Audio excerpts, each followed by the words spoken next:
yen tak matke yen tak sawang-sawang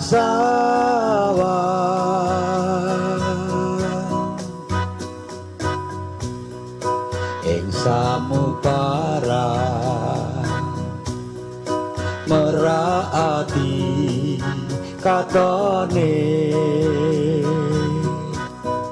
lan tanpa pamrih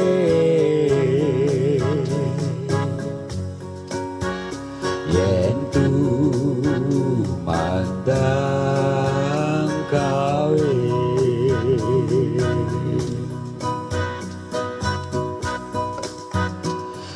lanang wadon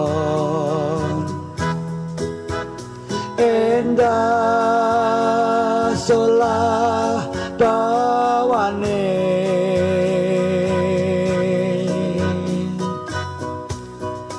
saben dinane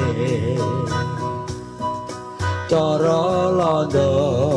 bicarane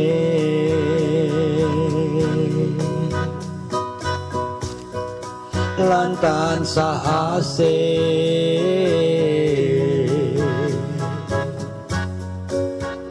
mringsa padha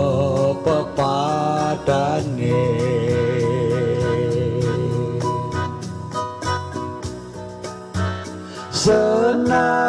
senadyan ning Suriname lair lan uripe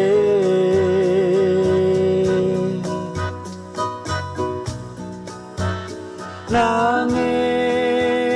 ora dilaleke jawane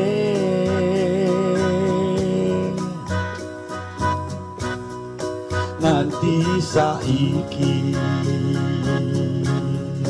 ora lali